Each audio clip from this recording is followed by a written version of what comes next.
Now, One-to-One Children's Fund has worked with some of the most vulnerable and traumatized refugee and post-conflict communities in the world, as well as the extensive work that we do with HIV and community health in rural South Africa. And invariably, these communities find their civil liberties eroded and they face huge exposure to poverty and disease. And of course, COVID-19 is right up there. And I'm now going to bring in our One-to-One Africa director, Julia Bishop, who has a master's herself in human rights law. And she's going to tell us about how COVID-19 is impacting on civil liberties in South Africa, and also about our work in the field there and the well-being of the vulnerable mothers and infants whose lives are literally in our hands. Julia, welcome. Thanks, David. Thanks very much. It's wonderful to be joining you all from cold and rainy Cape Town. I think in the previous two webinars, my colleagues Emma and Kaluba spoke a little bit about the lockdown here in South Africa and the fact that it's been a very hard lockdown. And something that we haven't really mentioned before is that it's being enforced by 70,000 troops, who have been brought in to enforce these very strict rules. There's quite strict restrictions on our movement, and so that's caused quite a bit of friction with the security services. We're under curfew from 8 p.m. until 5 a.m., and we're only allowed out to exercise from 6 a.m. to 9 a.m. So we have very strict rules in terms of our ability to move. And this has led to numerous human rights violations in the way that it's been policed by both the police and the armed security forces. There's even been allegations of murder that have been brought to the court based on the response that the police and army have had during this time. The UN has singled out South Africa as one of 18 countries who have been particularly brutal in the crackdown around COVID. So it's quite a scary time, and it is being directed most at most vulnerable populations, especially in peri-urban areas, in the big metros, the townships, and the poorer areas. I think more recently as well, there's a mounting sense of a lack of transparency and accountability within the government. The decisions that people are having to make are very difficult. And I don't think anyone thinks that there's always a right solution, but what people are calling for more and more is transparency around how those decisions are made. So the president, for example, has not had any press briefing this entire time. There's been no question and answer period. There's been no discussion. It's all been a one-way street. And I think that's causing people, especially in civil society and in the broader population, a lot of concern, because we don't know how these very difficult decisions are being come to. And I think especially in the past few days, if you're following South African politics, you can see the divisions in the political party and in the leadership. The president will say one thing, the Minister of Health will say something else, another minister will say something completely different, and it's just adding to the sense of confusion here on the ground. And I think when we talk about the way that the security forces are kind of clamping down in South Africa, a lot of it has to do with this confusion. They also don't know what the rules are. So that's led to quite a bit of sort of fear, and then also a deepening sense of inequality within the country. And the two areas that I think are most pertinent to our work is around our food insecurity and access to health. So when it comes to food insecurity, there was a survey done prior to the lockdown that found that 6% of people reported going to bed hungry. In April, 34% of people reported going to bed hungry. So there's been a huge increase in the number of people that are on the brink and have actually sort of fallen down the precipice when it comes to food insecurity. The government is trying to distribute food, but oftentimes this is unevenly done. There's been allegations of corruption, stories of people selling food parcels, food parcel distribution trucks being hijacked and looted, and all that sort of stuff. So it's very difficult, and the government is also putting quite strict rules on NGOs' capacity to distribute food as well. So there's quite a lot that goes along with that, with food insecurity. And they've increased social grants, but the increases have been really marginal. And there's stories coming out that 10 people, for example, have received a grant that's meant to go to millions. So food insecurity remains kind of top of our list in terms of things that we're looking at. And then in the Eastern Cape, we do a lot of work in the health sector, and access to healthcare has always been a challenge for us, and increasingly so. The government has said that basic health services should continue, but people are really afraid to go to the clinics, and understandably so, because clinics are being closed. Whenever there's a case that comes in, a COVID case that comes in and there's possible exposure, the clinic gets closed, and it doesn't really embed a sense of confidence in the health system when that happens. And people are getting stopped on their way to the clinic if it's outside of the times that we're allowed out of our houses. So there's a lot of concern that we have in terms of our beneficiaries and people more broadly reaching health services. UNAIDS came out with a report recently to say that disruptions to health services during this COVID period could lead to 500,000 extra deaths from AIDS-related illnesses in sub-Saharan Africa. So I think this is a really pressing issue, and one that we can't forget, and it's certainly top of our minds as we continue our work in the Eastern Cape.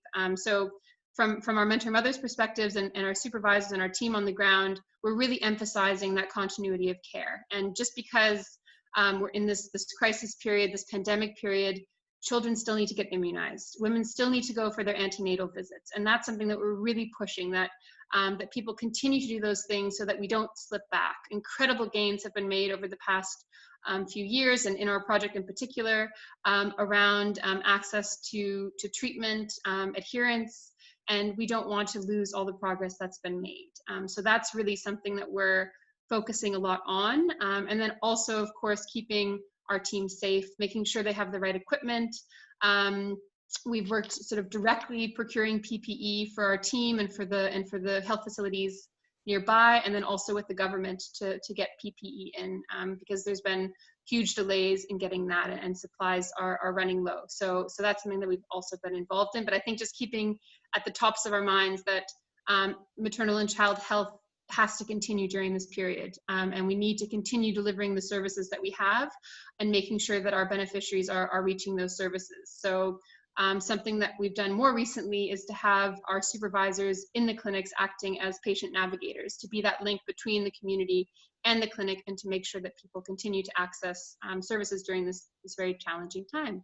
And I think, yeah, what kind of keeps us going, I think, David, you asked the question last week, and for me, I was reflecting on this before our call, and I think it's just knowing that we're not doing this in a silo or in a vacuum, that we have this incredible team on the ground, this incredible team supporting us in the UK and elsewhere, who really have our back in this fight, and who I know are watching and listening and supporting us as we go on this very difficult journey. So thanks very much, and I'm really looking forward to hearing what Helena has to say this evening.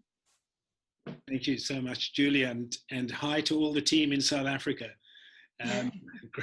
Great to have you on the call as well, and thank you for all that you're doing. It's really a great privilege to partner you in this. Now, this is also a timely moment for us to have the conversation, perhaps slightly different here in the UK, as we tentatively emerge from lockdown and weigh up what risks we have to take with our own health while prioritizing the collective interest. All in the context of the legal framework, of course, unless you have a reasonable excuse. But we'll come on to that later, I'm sure. We are privileged and delighted to have Baroness Helena Kennedy in conversation with Lord Daniel Finkelstein, both in the House of Lords and two of Britain's finest and wisest minds in politics and law, or in law and politics, respectively. And that's why I gave, for those who weren't on the call a little earlier, that's why I gave this little intro to wisdom. Because we have it in abundance here this evening. Helena is the director of the International Bar Association's Human Rights Institute, a global force that represents more than 200 bar associations and 80,000 individual lawyers worldwide. She epitomizes the qualities of wisdom, giving voice to those who've least power in the system, championing civil liberties and social justice, and promoting human rights. Daniel, huge thanks for hosting this series of thought leadership conversations. And for now, over to you. Oh, David, thank you. Helena, we sound amazing. I can't wait to hear it. Thank you so much for doing this. It's a privilege to get a chance to talk to you. And I suppose let me start with the big sort of theoretical question. Does it worry you that, given that you're someone who spent all your life on liberty questions and ensuring the liberty of the subject, that we've got this big crisis and everyone's concerns really with security? The government's locked everyone in their homes and started arresting people for having picnics, and everyone is furious that they haven't gone far enough, that somebody might have escaped for an extra sandwich. Does that atmosphere and that kind of balance worry you? Of course. One of the things that we love about our life is freedom, and it's the thing that so many of the people I deal with around the world is what they yearn for, and it's why so many people see Britain as being one of the places where they would like to live. I mean, the thing about this moment is that you win this, as exactly as Julia has said, by being transparent and accountable, and by doing so you win the consent of the people. I mean, this is being done with the consent of the people, all of them. It's not just about locking up certain folks in society or certain groupings or people you think are terrorists or whatever. This is about everybody agreeing to a limitation upon their own freedoms and liberties for the greater good. And so it's an interesting moment. And so in many ways, it's hugely impressive. I mean, that people have said they're prepared to go with this because they care about what it means for society as a whole. It's about the common good. So yes, I'm alarmed. I'm alarmed about the possibility of, first of all, how when you make change and you withdraw liberties, there are ways in which that can become the settled status, that it can very much become general practice. And so what you have to be sure of is that when you take away those rights, when you interfere with freedom of assembly, freedom of association, when you do that, it has to be seriously constrained and seen as being something that is only done for the crisis. And it's why people during the war had all kinds of things, limitations put on their lives, and everything was in darkness. You're much younger than I am, but I remember as a small child, my parents talking about the fact that the windows were all blackened, and in better off houses they had black blinds that kept light from shining out. But in poor houses, they painted the windows black. The glass was permanently black, so they lived sort of constantly almost in blackness. So it was an interesting. It's an interesting way in which people come round to this, knowing that there's limitations on it, that it's proportionate, that it's not unreasonable, that you keep it as constrained as possible, and you keep people abreast of what you're doing. And it's exactly as Julia has said, you tell them how you've reached your decisions and why you've reached them, and you give them sort of light at the end of the tunnel as well, as is being done here in Britain too. So am I worried? I think that so far, by and large, it's been handled pretty well. I don't think that the police have been excessive here in Britain. I mean, of course, there is the odd story where you think it's been inappropriate, but by and large, we haven't had the horror stories that I'm being contacted about around the world.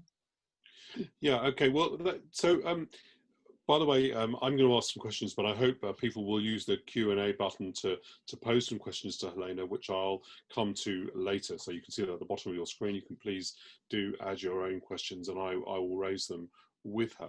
So one of the reasons, it was very interesting when I've studied the documents of this crisis, one of the reasons why the government ended up talking about herd immunity is they were very worried about a policy in which some people, older people, would be shielded. In other words, would be subject to lockdown while others were not. And they devised this idea, well, the others would be contributing toward herd immunity. That's why they started using that phrase. But it raises an interesting question that is now still with them, which is, should they at any point decide, well, we know that teenagers don't get this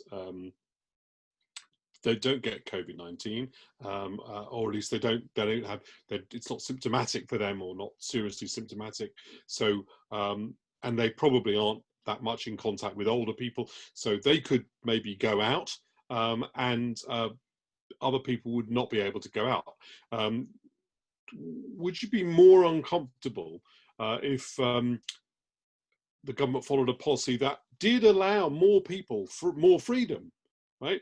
But on the other hand, it discriminated against between one citizen and another. So are you saying basically we should all be locked in together? That's the difficult dilemma.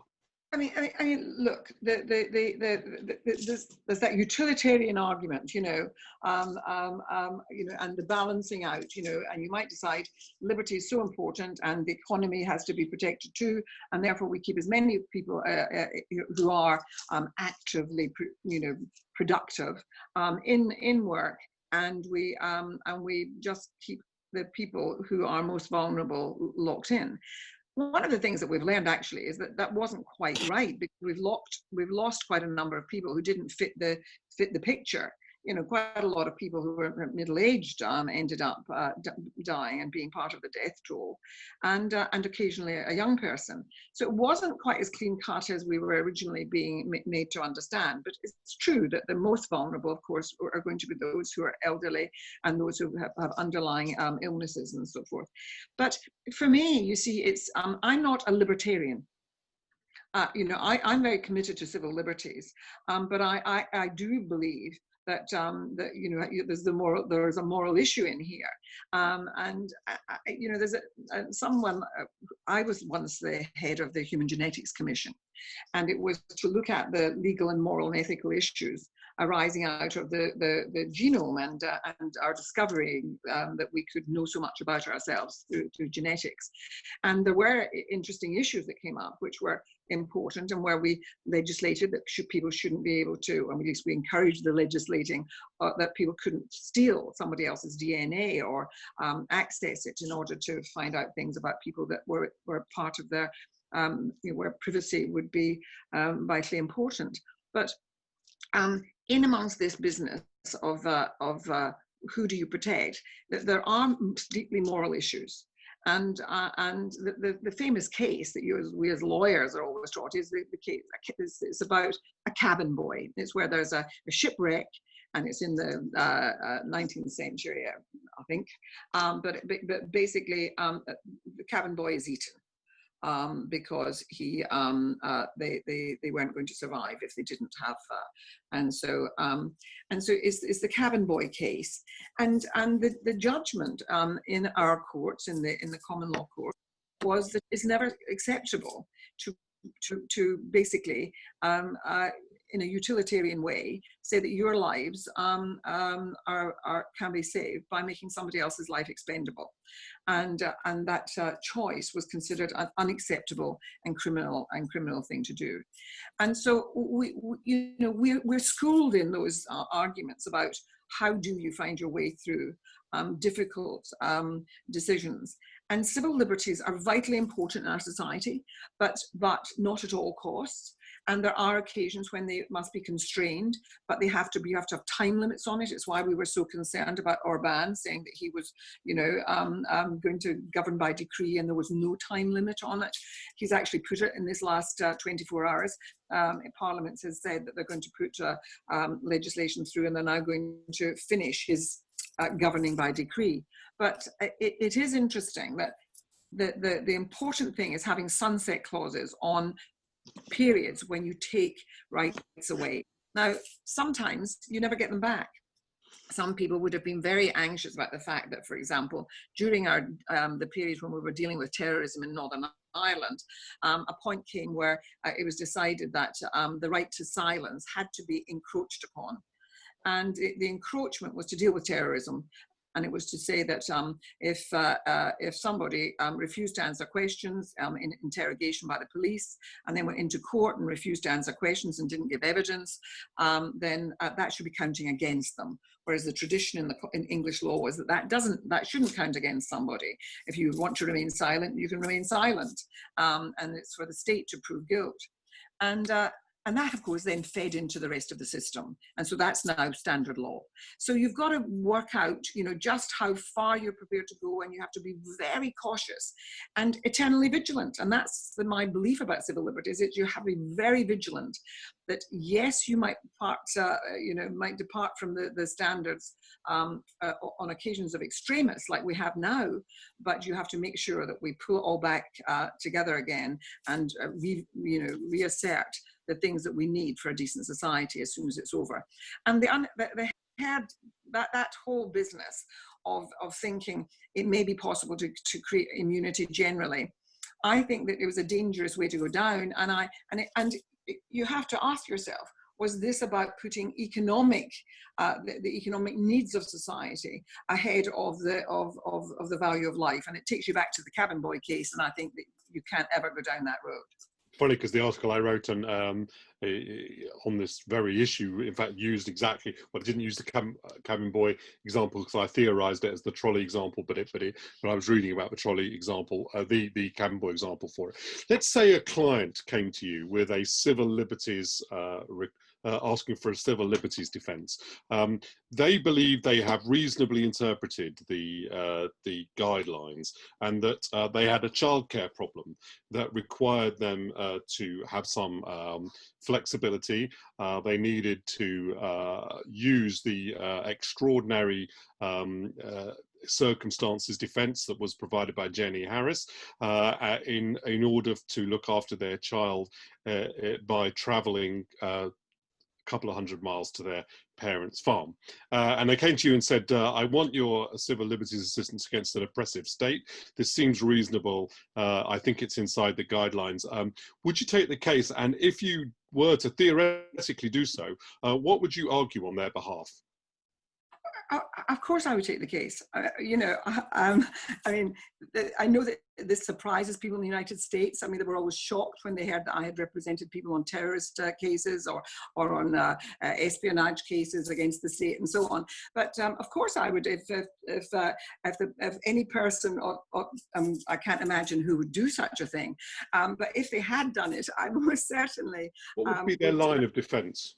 What would... The line of defense about, is this an oppressive state? I mean, the answer to that is that, I mean, yes, you can run the argument, and I've heard it being run only too recently, that here was a situation of where someone was an extremist and thought that the only reasonable thing to do was to go to a place where there could be some support system. And I would run it, and I would argue it, and I've done that in many, many cases. And it's often difficult for people to understand that a lawyer's role. I mean, a lawyer mustn't be mixed up with their client and the assumption that you take on everything that your client believes or thinks. And people always found it very interesting. They always sort of thought, especially because I came from an Irish Catholic background, my grandparents, I mean, my parents weren't Irish and think of themselves very much as being British, but the idea there was that having come from that background, they assumed that I must be in some way, when I did the Irish trials, that I must be some wild IRA woman. And it's just, you can't allow people to get the idea that because you're a lawyer who believes in human rights and civil liberties and in the rule of law, protecting it is so important. And, it's the Erskine principle, that idea, where Erskine he was a great Scots lawyer, although he was a politician at Westminster, but he took on this case of Tom Paine. And he said, I don't agree with Tom Paine at all on the rights of man and all that kind of thing, but I believe in his right to be able to express his views. And he defended him, although he didn't agree with him one bit. And that's the standard that we as barristers should take, and that should be true around the world. But unfortunately, lawyers end up in jail in many places for acting for people who disagree with this. It might be tricksy for your client to argue that it was an oppressive state if he was actually working in number 10. Sorry, that's tricky. So the next step of the government's policy here is going to be a test and trace system. What sort of powers do you think are reasonable for the state to take to ensure that somebody does isolate when it's been discovered they've been in contact with someone who has who's tested positive for COVID? I mean, we have to decide whether how close we're going to a particular set of circumstances. I mean, I think there's an issue here where you have to where I too am working with people who had ended up having COVID. And young people who were lawyers, who were human rights lawyers, and doing difficult work. And sometimes, I mean, for example, one of the people who was part of the legal team at the Institute of Human Rights, her flatmate died. Was one of the people who died because she was sharing a flat with someone who had been an asylum seeker, who was living and now working in this, and had been given asylum in this country. And he was a young Iranian man, and he ended up dying in the most wretched and miserable circumstances, because his family were not there. And of course, in those early stages, we hadn't even devised mechanisms where people might be able to come and see him. And his flatmates were certainly not allowed near him. And so, but they all locked themselves away as soon as they knew that he was ill. And so people were taking it incredibly seriously around the time when I'm afraid some people were being very casual. And I think that that sense of being invulnerable, it is a display of arrogance, I think, because so many people took the step of not going out, of not being able to go anywhere, not making contact and self-isolating. And so I do feel that we have to remember how it was. Now we're moving into this sort of softer, and more sort of flexibility. And we're forgetting just how strict it was, what we were being told we couldn't do, and what the rules were about how we had to conduct ourselves. Okay, so I've got a few questions I want to put to you. Could the government insist, asks Lawrence Gould, that every citizen download the app?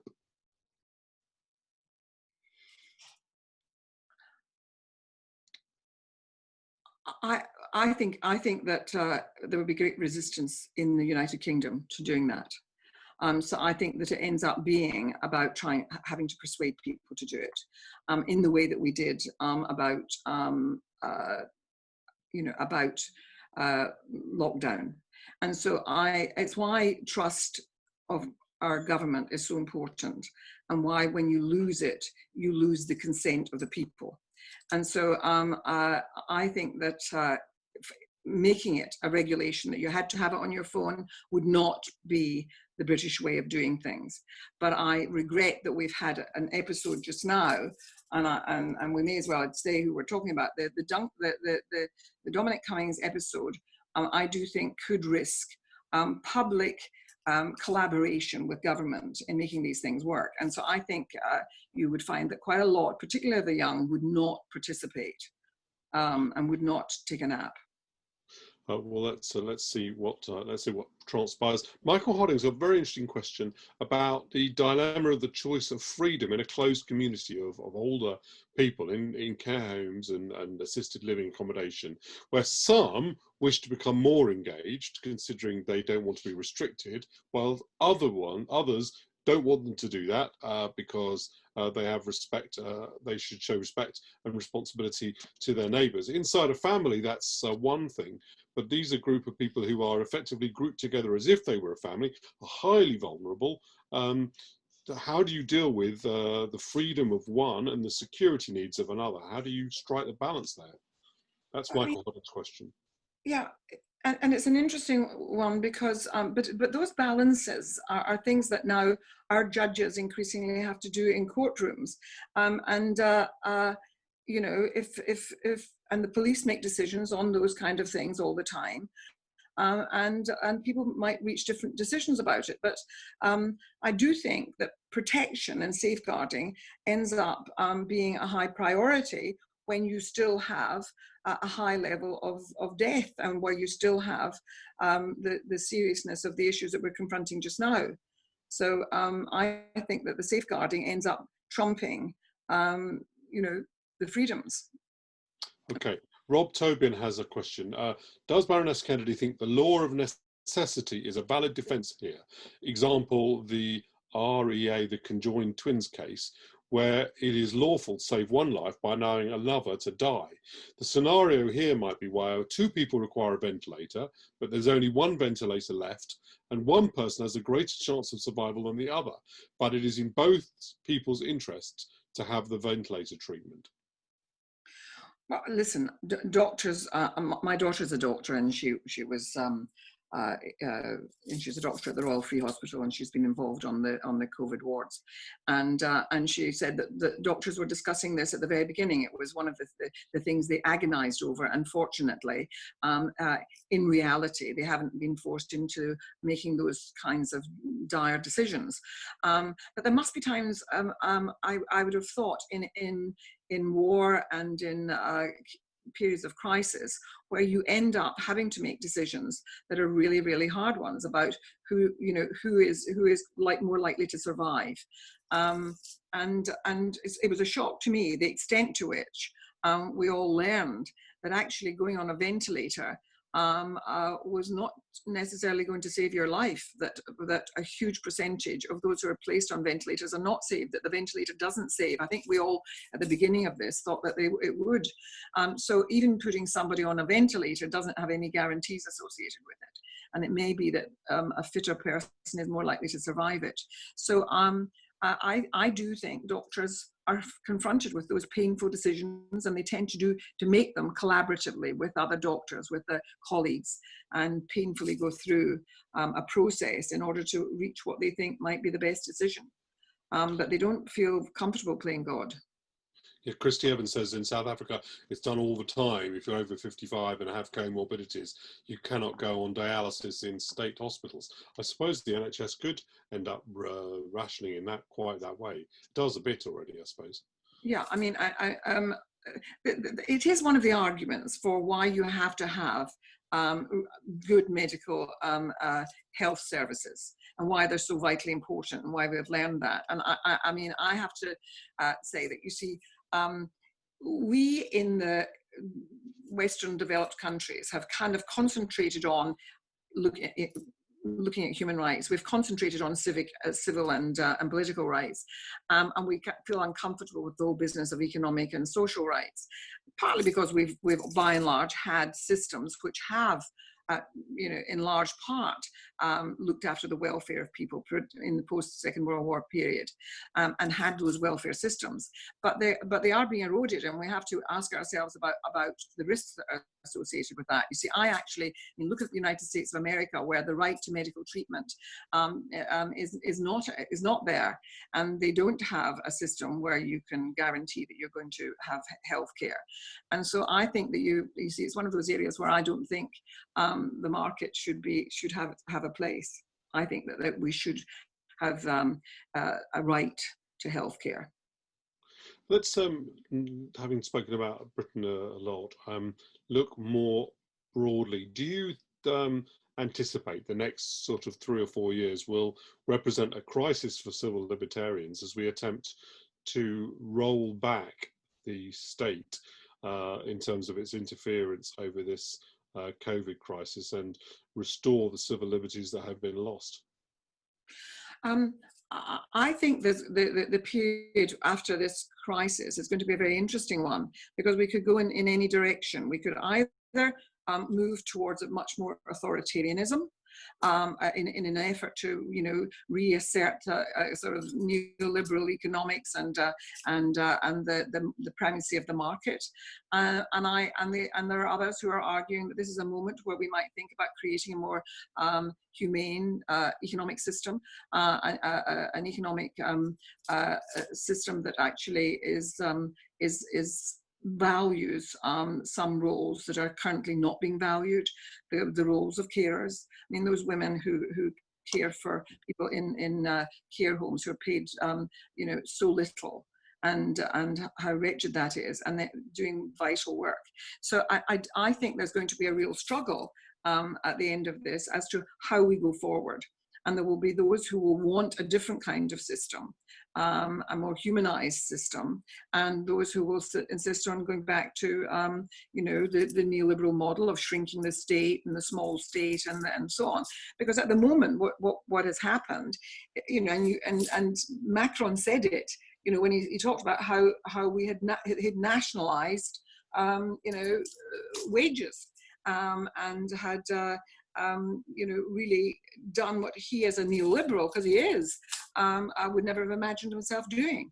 And governments have had to do this, and it has presented us with a question as to, you know, whether we were getting too far away, whether we had denuded the systems and public services, which actually are one of the reasons why we've had an exacerbated and a worse COVID crisis than other parts of Europe, because we have really used austerity in a particularly painful way here in Britain. Okay. But I mean, do you? I want to ask you some questions. Sure. Okay. Go ahead.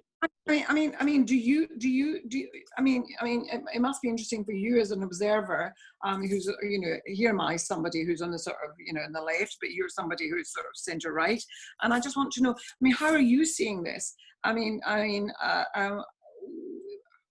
what do you imagine happening afterwards? I mean, I think that people will want, of course, to have freedom of assembly, freedom of association. It's the thing that I'm missing, not seeing people. But they also want a more decent society, and they're not going to go back to, just like after the war, they're not going to go back. I've never been against that. I've always think there's been an exaggeration as to the extent to which people on the centre right have ever been for you know, some sort of night watchman state, but it certainly reveals the paucity of that idea. But I've never thought it was a good idea. As for austerity law, we can argue that. My view is that it had two impacts. One is, without any question, we had greater efficiency than we had resilience. That definitely contributed to our need to concentrate on the NHS very strongly at the beginning. I suspect as a result, we took our eye off the care system. One of the outcomes of that was that we had more care home deaths, and I think that actually did contribute to the large number of deaths that we have. So I think there was a link between our desire to put resilience into the health system, which we'd sacrificed for efficiency. I think that is a fair argument. At the same time, we've only been able to prop up the financial and economic systems because we managed to do so much to reduce the structural deficit over the last 10 years. It seems to me the only way in which this country successfully prepared for the crisis that has engulfed it was, in fact, economic and fiscal. That I don't expect everyone to agree on. That's an interesting one. So you would say austerity gave you the opportunity to be able to deal with the crisis. I completely would. Yes. The crisis was absolutely, you know, became more tragic. The complex thing is that both of those things are true, right? I think without any doubt, if the country had been spending a lot more money on the National Health Service, we wouldn't have had the same resilience problem. And I think that you can't deny, you know, I maybe some people would deny it, and I don't deny that that is a contributor, or looks to me at this early stage as though it may be a contributor to our excess deaths issue, because actually we are at an early stage, and I'm not convinced that's a entirely separate question, that actually we're going to be that much of an outlier by the end of it. But let's see, because we don't know what's going to happen. Yeah. There's going to be a vaccine, but I would argue that you can't. That's only one half of the ledger. The other half of the ledger is we put ourselves in a position where we had the financial resilience to do something about. We may not have had resilience in the healthcare system. We had greater financial resilience. That is not to be ignored. We couldn't continue in the position we were in 2008-9, where we didn't know whether one small push would take us over the edge in terms of the amount of debt we were trying to build up, and gone into this crisis with too large a structural deficit, and with without the confidence of financial markets that we could borrow as we've done. So I would argue there has been a dual impact of austerity, and you know, you can make arguments either way as to whether. I still strongly think it was the right thing to do, but that because I don't think we could continue forever just borrowing money. So I don't think it was really much of a choice. And I think it just fell to the Conservatives to do it. To be honest, I never particularly liked reducing spending on loads of things, because most of those things are nice and they're good things, and I wanted to spend money on them, but we didn't have that. But you see, you can make your cuts. You choose where you make your cuts. And the people who suffered most and the things that it was taken out of are some of the things that have been devastating. 25% of public health of the pub, and only in the last 5 years, 25% was taken out of public health in this country. That's true, and I think some of that was taken out of public health in a way that I think has reduced its effectiveness, and some hasn't. But it's not enough to say that, because the reason that we took money out of all of those things was because we had a massive structural deficit, and I wasn't responsible for the fact there was a massive structural deficit. It's just maths. We had to. I'm going to ask you a question that I heard Michael Gove being asked, and Daniel, and it was this. Do you think that as we go forward, that we should be refusing to give grants to companies that pay the tax offshore? Well, that's an interesting question. I'm not an expert in this area. I think there's a good case for that, right? So I think people exaggerate the extent to which we're going to be able to get multinational organisations to pay taxes in Britain, and a huge amount of effort's gone into that, and nobody's against it. And the fact that nobody's against it and a huge amount of effort gets into it suggests that it's quite difficult. I mean, there's no ideological objection. The Treasury doesn't object to doing it. The government doesn't object to it. It's just hard, right? Because it's difficult to pin those people down. But am I in favour of do I think that this instance underlines the reliance of business on a social market? I completely do, but I've always thought that. So my view is that a free market is not a natural institution. It's an institution of laws. It's built up on social consent, and you have to maintain the social consent. So businesses have obligations as well. And I don't think that you can have a situation where businesses have insurance for which they don't pay premiums. That's definitely. Yeah.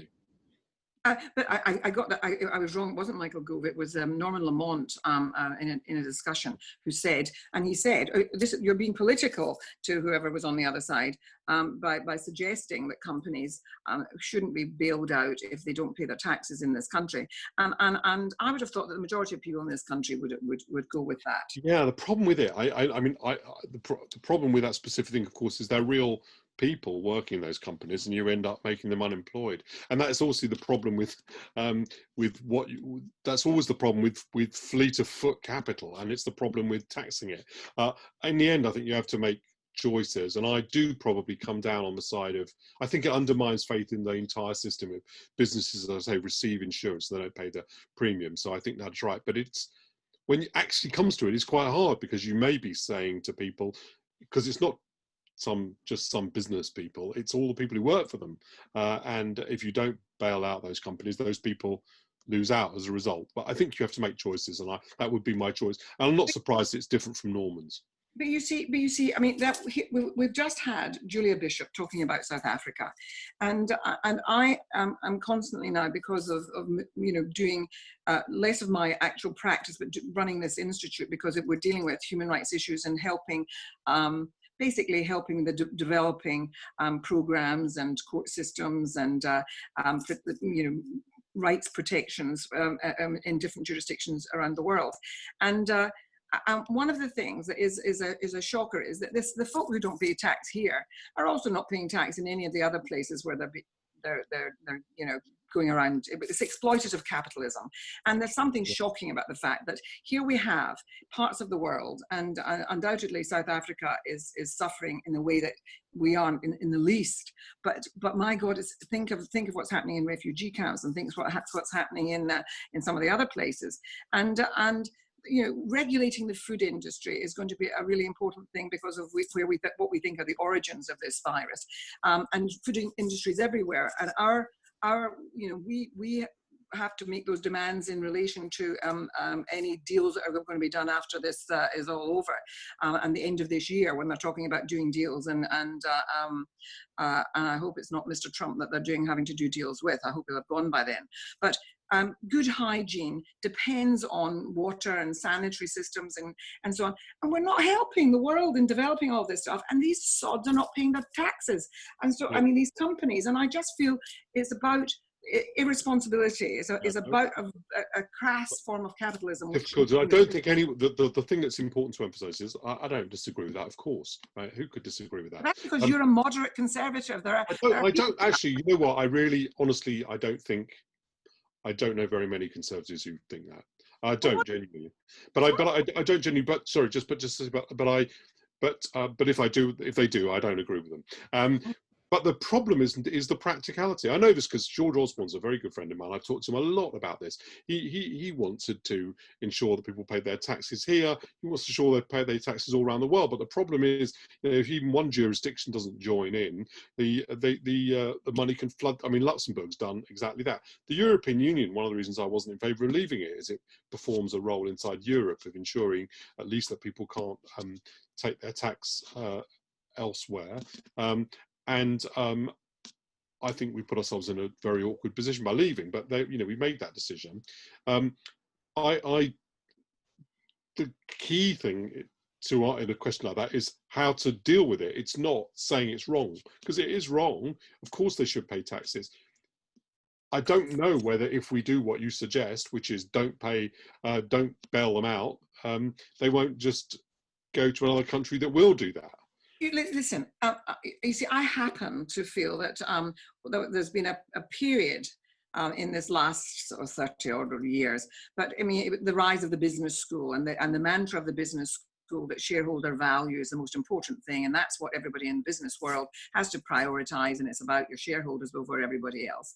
And that I happen to believe is not the Adam Smith theory or of the wealth of nations, but I do think that because of that, it has seeped into every business school and every university around the globe, and it means that the communities in which companies operate, the workers are increasingly, we've seen trade unions being completely emptied out of the workforce, and so you really do not have the balances that you need to have to make things work properly. And I am a Will Hutton fan. I believe in stakeholder capitalism. I think that you do have to have, consider the stakeholders beyond the shareholders. And I think this shareholder value thing has to be challenged, and I don't think it has been rigorously enough by governments.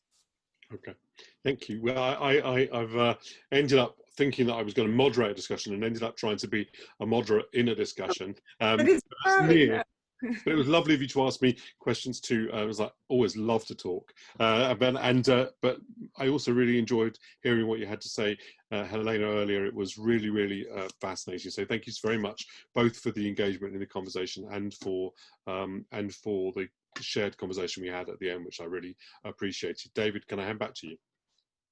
Sure. Huge thanks, Helena and Danny, for a fascinating conversation. Great questions from our audience, as well as from Danny, and awesome cross-examination from Helena across so many facets of our lives and the lives of others less fortunate. It seems to me that the only way to make progress on all these fronts that affect our civil liberties and rights is to work together and take action as communities, nationally, not America first, and most crucially, globally.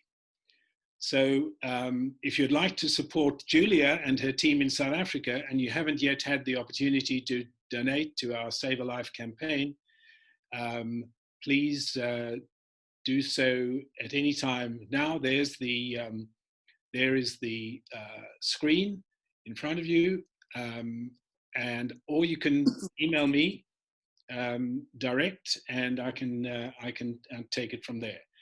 I want to tell you about our next event, which is a lighter lighter event. We've got a wonderful cast, array of stars who are going to be joining us for a 1 hour Zoom. I know everyone is zoomed out, but this is going to be special, and this is specially curated for the evening. It won't be recorded because we're respecting their confidentiality of the stars. They don't want it all over social media. So it's going to be just for the evening, and they are all of them are producing something very special just for one-to-one for the evening. Jim Broadbent is writing his own script. Harriet Walter is going to be doing something from Noel Coward. David Baddiel is going to be in conversation with Danny. And we've got Helen Mirren. So what a wonderful lineup we have. And also a big name singer is going to be providing some song as well as perhaps we'll try and get some song from our team in South Africa. If you're watching the team in South Africa, remember, this is your moment to be stars on the British screen. So thanks very much to everyone. So far, we've raised £120,000 of our target of 180,000 for our Save a Life campaign, and thank you for your huge generosity. We're going to celebrate that on the 14th of June with this wonderful Stardust evening. So it's 7:30 on the 14th of June. It's a Sunday. The sun will be going down, and you'll have a wonderful, wonderful sundowner with one-to-one. Thank you all, and have a great evening. And thanks again to Helena and Danny. Thank you. Thank you, David.